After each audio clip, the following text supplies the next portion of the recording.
Hi dears, ഈ story writer എഴുതിക്കൊണ്ടിരിക്കുവാണ്. അതുകൊണ്ടാണിപ്പോൾ delay ആവുന്നത്. ഇനി ഇതിൻ്റെ ബാക്കി പാർട്ട് 2-3 ദിവസം കഴിഞ്ഞിട്ടേ ഉണ്ടാവുകയുള്ളൂ. രാവിലെ ഓഫീസിൽ പോകാനുള്ള തയ്യാറെടുപ്പിലാണ് ആഹി. അർണവും ഒരു ഹോസ്പിറ്റൽ താൽക്കാലികമായി കയറാനുള്ള പുറപ്പാടിലാണ്. അതുകൊണ്ട് തന്നെ അവനും ആഹിക്കൊപ്പം പോകാൻ റെഡിയാവുകയാണ്. ദേവുവിന് ചെറുതായി ക്ഷീണമൊന്ന് കുറഞ്ഞതുകൊണ്ട് തന്നെ അവൾ രാവിലെ തന്നെ കിച്ചണിൽ കയറി ബ്രേക്ക്ഫാസ്റ്റ് ഉണ്ടാക്കി. സഹായത്തിന് മാധവ് ഉണ്ടായിരുന്നു. ചന്തുവിനാണ് ആകെ മടുപ്പാണ്. വീട്ടിലിരുന്ന് ബോറടിച്ചു അവന്. പോകും വഴി നല്ല സ്കൂള് ഏതേലും ഉണ്ടോയെന്ന് നോക്കാം, എന്നിട്ട് നാളെ തന്നെ പോയി അഡ്മിഷൻ എടുക്കാമെന്ന് അവന് ആഹി ഉറപ്പു നൽകിയിട്ടാണ് കമ്പനിയിലേക്ക് പോകാനിറങ്ങിയത്. പോകുന്നതിന് മുൻപ് ദേവുവിനെ ചേർത്ത് പിടിച്ച് നെറുകയിലൊന്ന് ചുംബിക്കാനും അവൻ മറന്നില്ല. ഈ പോക്ക് പുതിയൊരു തുടക്കത്തിലേക്കാണ് എന്ന് എല്ലാവർക്കും അറിയാം. അതുകൊണ്ട് തന്നെ പൂജാമുറിയിൽ പോയി പ്രാർത്ഥിച്ച ശേഷമാണ് ഇരുവരും വീട്ടിൽ നിന്ന് ഇറങ്ങിയത്. ആഹി, 1-2 ഇൻ്റർനാഷണൽ ക്ലയൻസിൻ്റെ പ്രൊജക്റ്റ് വർക്ക് ഇപ്പോഴും ഞങ്ങൾ പെൻഡിങ് ലിസ്റ്റിൽ ഇട്ടിരിക്കുവാണ്. എന്താ ചെയ്യേണ്ടത്? വന്നപാടെ റോസിയും അബിയും ക്രിസ്റ്റിയും ആഹിയുടെ ക്യാബിനിൽ ഹാജരായിരുന്നു. ആ ഡീറ്റെയിൽസ് നീ എനിക്കൊന്ന് മെയിൽ ചെയ്തേക്ക്. എന്നിട്ട് എത്രയും പെട്ടെന്ന് പ്രൊജക്റ്റ് പ്രിപ്പയർ ചെയ്യാൻ മാനേജറിനോട് പറയണം. വേണ്ട, നിങ്ങൾ പറയണ്ട, ഞാൻ പറയാം. നിങ്ങൾ പോകുമ്പോൾ അയാളെ ഇങ്ങോട്ട് വിളിച്ചാൽ മതി. ആഹി മൂവരെയും മാറി മാറി നോക്കിക്കൊണ്ട് പറഞ്ഞു. ഡാ ആഹി, നീ ഓക്കെ അല്ലേ? ഒരു ചിരിയോടെ ചോദിച്ചു Christy. Yes man, I am okay. Abi, Sidhu, അവനെങ്ങനെയുണ്ട്? ഇന്നലെ ഞാൻ ഫോൺ വിളിച്ച് സംസാരിച്ചിരുന്നു അവനെ. പ്രോഗ്രസ് ഉണ്ടെന്നാണ് എന്നോട് പറഞ്ഞത്. ഇന്ന് ഈവനിങ് എന്തായാലും അവനെ പോയിന്ന് കാണണം. ആഹി ചെയറിലേക്ക് ചാഞ്ഞിരുന്നുകൊണ്ട് അവരോടായി പറഞ്ഞു. അവൻ ഓക്കെയാണ്. ഇപ്പോൾ നടക്കാനൊക്കെ തുടങ്ങിയിട്ടുണ്ട്. ഡാ, പക്ഷേ ഒരു പ്രോബ്ലം ഉണ്ട്. നീയും ഞങ്ങളുമായി ഒരു റിലേഷൻഷിപ്പും ഇപ്പോൾ ഇല്ല എന്നല്ലേ അന്ന് നമ്മൾ അവൻ്റെ പേരൻസിനോട് പറഞ്ഞത്? അപ്പോൾ പെട്ടെന്ന് അങ്ങോട്ട് കയറി ചെല്ലാൻ പറ്റുമോ? പിന്നെ അതുമല്ല ദേവു, അവൾ കൂടെ ഉണ്ടേ ആകെ പ്രശ്നമാവും. അതുകൊണ്ട് നീ ഒന്ന് വെയിറ്റ് ചെയ്യ്. അവനൊന്ന് ഫുള്ളി റിക്കവർ ആവട്ടെ, എന്നിട്ടാവാം എല്ലാം. അതല്ലേ നല്ലത്. തൽക്കാലത്തേക്ക് വീഡിയോ കോളൊക്കെ ചെയ്യാലോ. അബി പറയുന്നത് കേട്ട് അതാണ് ശരിയെന്ന് അവനും തോന്നിയിരുന്നു. ഇങ്ങനെയൊരു സിറ്റുവേഷനിൽ വീട്ടിൽ പോയി അതൊരു പ്രോബ്ലം ആയാൽ പിന്നെ അത് സിദ്ധുവിൻ്റെ ഹെൽത്തിനെ ബാധിക്കുമല്ലോ എന്നവനും തോന്നിയിരുന്നു. അക്കൗണ്ട്സ് ആൻഡ് ഫിനാൻസ് ഡീറ്റെയിൽസ് എല്ലാം ഈ ഫയലിലുണ്ട്. നീ സമയം പോലെ ചെക്ക് ചെയ്യ് കേട്ടോ. ക്രിസ്റ്റി കയ്യിലുണ്ടായിരുന്ന ഒരു ഫയൽ അവന് കൊടുത്തോണ്ട് പറഞ്ഞു. ഞങ്ങൾ എന്നാൽ ചെല്ലട്ടെ, പുതിയ ട്രെയിനിങ്സ് വന്നിട്ടുണ്ട്. കാര്യങ്ങളൊക്കെ ഒന്ന് പറഞ്ഞു കൊടുക്കട്ടെ, ക്രിസ്റ്റി ആഹിയോടായി പറഞ്ഞു. ആഹി അനുവാദം നൽകിയതും അവർ പോയി മാനേജറിനെ അവൻ്റെ അടുക്കലേക്ക് വിട്ടു. തിരക്കുകൾക്കിടയിലൊന്നും അവന് ദേവുവിനെ ഒന്ന് വിളിക്കാൻ പോലുള്ള സാഹചര്യം ഒത്തു കിട്ടിയില്ല. ഇടയ്ക്ക് അർണവ് വിളിച്ചപ്പോൾ മാത്രമാണ് അവൻ ഫോൺ എടുക്കുന്നത് തന്നെ. അർണവിന് അടുത്തുള്ള ഫേമസ് ഹോസ്പിറ്റലിൽ ടെമ്പററി പോസ്റ്റിൽ സൈക്കാട്രിസ്റ്റായി ജോലി കിട്ടി. നാളെ മുതൽ ജോയിൻ ചെയ്യണമെന്നറിഞ്ഞപ്പോൾ ആഹിക്കും സമാധാനമായിരുന്നു. അവൻ വീട്ടിലേക്ക് പോകുവാണ്.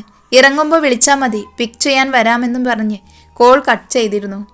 ഉച്ചയ്ക്ക് ശരിക്കൊന്ന് ഭക്ഷണം കഴിക്കാനുള്ള സാവകാശം പോലും അവന് കിട്ടിയില്ല. കുറേ നാളത്തെ ഡോക്യുമെൻറ്റ്സ് എല്ലാം അവന് ചെക്ക് ചെയ്യാനുണ്ടായിരുന്നു.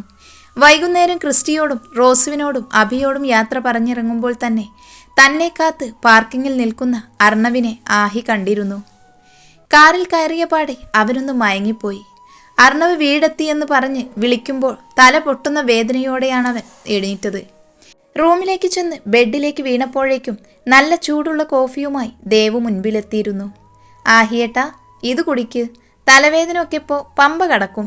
അവളൊരു ചിരിയോടെ കോഫി കപ്പ് അവന് നേരെ നീട്ടി. പറയാതെ തന്നെ തൻ്റെ മനസ്സ് മനസ്സിലാക്കിയ അവളോട് അവനൊരു ബഹുമാനം തോന്നി. അവനൊരു ചിരിയോടെ കോഫി കുടിച്ചു. നീ കുടിച്ചോ? അവൻ ചോദിച്ചു. ആ, ഞങ്ങൾ നേരത്തെ കുടിച്ചു. ആഹിയേട്ടൻ വരാൻ വെയിറ്റ് ചെയ്തിരുന്നു. ലേറ്റാവുന്നെന്ന് കണ്ടപ്പോൾ ഞങ്ങൾ കുടിച്ചു. അവൾ അവനോട് മറുപടി നൽകിക്കൊണ്ട് അവൻ്റെ കയ്യിൽ നിന്നും കോഫി കപ്പ് മേടിച്ചു. കുറച്ചു നേരം കിടന്നോ? അല്ലേലൊന്ന് കുളിച്ച് ഫ്രഷായിട്ട് കിടക്ക്. മുഖത്ത് നല്ല ക്ഷീണമുണ്ട്. ദേവു അവൻ്റെ മുടിയിഴകളിലൂടെ വിരലോടിച്ചു. അവൻ്റെ കണ്ണുകൾ പതിയെ അടഞ്ഞു പോകുന്നത് കണ്ടവൾ അവനടുത്തേക്കിരുന്നു. അപ്പോഴേക്കും അവൻ അവളുടെ മടിയിലേക്ക് തലവെച്ചിരുന്നു. ഒരു ചിരിയോടെ അവൾ അവൻ്റെ മുടിയിഴകളിലൂടെ വിരലോടിച്ചു കൊണ്ടേയിരുന്നു. രാത്രി മുഴുവൻ ലാപ്പിൽ ഓരോ വർക്കിലായിരുന്നു ആഹി. കമ്പനിയും ഹോസ്പിറ്റലും കുറച്ച് ഡൗൺ ആയിരിക്കുന്നത് കൊണ്ട് തന്നെ അത് തിരികെ ട്രാക്കിലേക്ക് കൊണ്ടുവരാൻ അത്രമാത്രം ഹാർഡ് വർക്ക് ചെയ്യേണ്ടി വരണമെന്ന് അവനറിയാമായിരുന്നു. ദേവു ഇടയ്ക്കിടെ ഉണർന്നു നോക്കുമ്പോഴെല്ലാം അവൻ അതേ ഇരിപ്പ് തന്നെയായിരുന്നു. എന്തോ അവനെ ഡിസ്റ്റർബ് ചെയ്യണ്ട എന്ന് അവൾക്ക് തോന്നി. അവൾ മിണ്ടാതെ കിടക്കും. പിന്നെ പതിയെ കണ്ണുകൾ അടയ്ക്കും. പക്ഷേ രാവിലെ ദേവുവിനെയും കൂട്ടി അവൻ ഹോസ്പിറ്റലിൽ പോയി. അവളുടെ നെറ്റിയിലെ മുറിവുണങ്ങിയത് കൊണ്ട് തന്നെ സ്റ്റിച്ചെടുത്ത് ബാൻഡേജ് ഒട്ടിച്ച് വീട്ടിലേക്ക് ആക്കി ആഹി. അവൻ്റെ ശ്രദ്ധ മുഴുവൻ ഡ്രൈവിങ്ങിലായിരുന്നുവെങ്കിൽ ദേവുവിൻ്റെ കണ്ണുകൾ മുഴുവൻ അവനിലായിരുന്നു. ദേവു, നിൽക്കാൻ സമയമില്ല. ചന്തുവിനെ നാളെ സ്കൂളിലേക്ക് ചേർക്കാൻ കേട്ടോ. തിരക്കായതുകൊണ്ടാണെന്ന് അവനോട് പറഞ്ഞേക്കണേ. അവളെ വീട്ടിലാക്കി തിരികെ പോകാനായി കാറിലേക്ക് കയറുന്നതിനിടെ ആഹി പറഞ്ഞു. ദേവു ആണേൽ ഒരു പുഞ്ചിരിയോടെ അവൻ പറയുന്നതും പിന്നെ കാറിൽ കയറി പോകുന്നതും നോക്കി നിന്നു. എന്തോ വല്ലാത്തൊരിഷ്ടമാണ് അവനെ. എപ്പോഴും പ്രണയിച്ചുകൊണ്ടിരിക്കാൻ തോന്നും. അവൻ്റെ നെഞ്ചിൻ്റെ ചൂട് പറ്റിച്ചേർന്നിരിക്കാൻ തോന്നും. കുറച്ചുനേരം അവൻ പോകുന്നതും നോക്കി നിന്ന് ചിന്തയിലാണ്ടിരുന്നു അവൾ. താൻ എന്തൊക്കെയായി ചിന്തിച്ചു കൂട്ടുന്നതെന്നോർത്ത് ഒരു ചിരിയോടെ സ്വയം തലക്കിട്ട് കൊട്ടിക്കൊണ്ട് അകത്തേക്ക് കയറിപ്പോയി. പിറ്റേന്ന് തന്നെ ആഹിയും ദേവും കൂടെ ചന്തുവിനെയും കൂട്ടി സിറ്റിയിൽ തന്നെയുള്ള ഒരു റെപ്യൂട്ടഡ് സ്കൂളിലേക്ക് പോയി. നേരത്തെ തന്നെ മുൻപ് പഠിച്ചിരുന്ന സ്കൂളിൽ നിന്നും സർട്ടിഫിക്കറ്റ് മേടിച്ചിരുന്നു ആഹി. അതുകൊണ്ട് തന്നെ കാര്യങ്ങളെല്ലാം എളുപ്പമായിരുന്നു അവർക്ക്. വീട്ടിൽ നിന്നും സ്കൂളിലേക്ക് നല്ല ദൂരം ഉണ്ടായിരുന്നത് കൊണ്ട് തന്നെ തൽക്കാലം ചന്തുവിനെ അവിടെ ഹോസ്പിറ്റലിലാക്കാനായിരുന്നു തീരുമാനം. പുതിയ വീട്ടിലേക്ക് മാറിക്കഴിയുമ്പോൾ വീട്ടിൽ നിന്ന് വന്നു പോകാം എന്നുള്ളത് കൊണ്ട് തന്നെ ചന്തുവിനും അത് സമ്മതമായിരുന്നു. പിറ്റേന്ന് തന്നെ ചന്തുവിനെ ഹോസ്റ്റലിൽ ചേർത്തു. ഇരുവരും ചേർന്നാണ്. തിരക്കുകൾക്കിടയിലും ആഹി ഓരോരോ കാര്യങ്ങൾ ഒരു കുറവും വരുത്താതെ ചെയ്യുന്നത് കണ്ട് ദേവുവിന് അവനോട് പ്രണയം ദിനം പ്രതി കൂടിക്കൊണ്ടിരുന്നു. പക്ഷെ എന്തോ മുത്തശ്ശനെയും മുത്തശ്ശിയെയും കാണണമെന്നുള്ള മോഹം അവളുടെ മനസ്സിൽ തന്നെ അവശേഷിച്ചിരുന്നു. ഒരു മാസം ഇല കൊഴിയും പോലെ കടന്നുപോയി. ഇതിനിടെ മാധു ഒരു സ്കൂളിൽ ടെമ്പററി വേക്കൻസിയിൽ ജോലിക്ക് കയറി. വീട്ടിൽ പകൽ സമയങ്ങളിൽ ദേവു തനിച്ചായിരുന്നു ഉണ്ടായിരുന്നത്.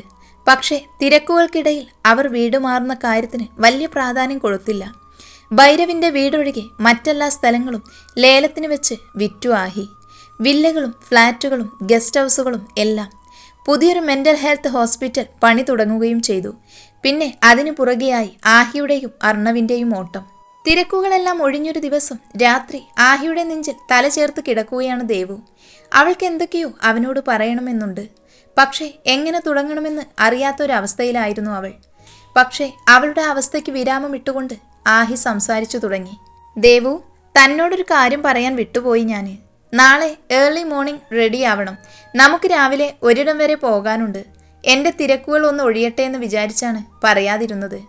ആഹി അവളെ ഒന്നുകൂടെ തന്നോട് ചേർത്ത് പിടിച്ചുകൊണ്ട് പറഞ്ഞു. എങ്ങോട്ടാ? അവൾ ആകാംക്ഷയോടെ ചോദിച്ചു. അത് സർപ്രൈസ്. അവനത് പറഞ്ഞതും അവളൊന്ന് ചിണുങ്ങി. എന്താ ആഹിയേട്ടാ ഇത്? എങ്ങോട്ടാണെന്ന് പറയുവോ? ഇങ്ങനെ സസ്പെൻസ് ഇടല്ലേ? അവൾ ചിണുങ്ങലോടെ പറഞ്ഞു. ഈ സസ്പെൻസിന് ഒരു സുഖമുണ്ട് ദേവു. പിന്നെ കൂടുതൽ ആലോചിച്ച് ഈ കുഞ്ഞിത്തല പുണ്ണാക്കേണ്ട കേട്ടോ. നീ ചിന്തിക്കുന്നതിനും അപ്പുറത്താണ് എൻ്റെ ചിന്തകൾ. അതുകൊണ്ട് പൊന്നുമോള് കിടന്നുറങ്ങിക്കോ കേട്ടോ. ആഹി അവളുടെ തലയിലൊന്ന് കൊട്ടിക്കൊണ്ട് പറഞ്ഞു. ആഹിയേട്ടാ, അവൾ വീണ്ടും ചിലുങ്ങലോടെ വിളിച്ചു. പക്ഷേ അപ്പോഴേക്കും അവളുടെ ചുണ്ടുകളെ തൻ്റെ ചുണ്ടുകൾ കൊണ്ട് ബന്ധിച്ചിരുന്നു അവൻ. ദീർഘനേരത്തെ ചുംബനത്തിനു ശേഷം ആഹി അവളെ മോചിപ്പിക്കുമ്പോൾ അവളാകെ കിതച്ചിരുന്നു.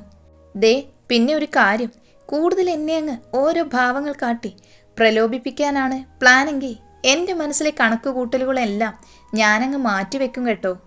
വല്ലാത്തൊരു ഭാവത്തിൽ അവനത് പറയുമ്പോൾ നാണത്തോടെ അവൻ്റെ നെഞ്ചിലേക്ക് മുഖം പൂഴ്ത്തിയിരുന്നു ദേവു. പിറ്റേന്ന് നല്ല കുളിരുള്ള പ്രഭാതത്തിൽ അവനോടൊപ്പം യാത്ര തിരിക്കുമ്പോൾ അവളാകെ ത്രില്ലിലായിരുന്നു. അരമണിക്കൂറത്തെ യാത്രക്കൊടുവിൽ ട്രഡീഷണൽ രീതിയിൽ പണി കഴിപ്പിച്ച വലിയൊരു ബിൽഡിങ്ങിന് മുൻപിൽ കാർ നിർത്തുമ്പോൾ ദേവു അമ്പരപ്പോടെ അവനെ നോക്കി. അവിടെ എപ്പോഴത്തെയും പോലെ ചുണ്ടിലൊളിപ്പിച്ച ചിരി മാത്രം. ഇറങ്ങ്. അവളിരിക്കുന്ന സൈഡിലെ ഡോറ് തുറന്ന് അവളെ പുറത്തേക്ക് ക്ഷണിക്കുമ്പോൾ അവളുടെ നോട്ടം സ്വർണ്ണലിപിയിൽ കൊത്തിവെച്ച ആ ബോർഡിലേക്കായിരുന്നു. നാട്യകലാക്ഷേത്ര.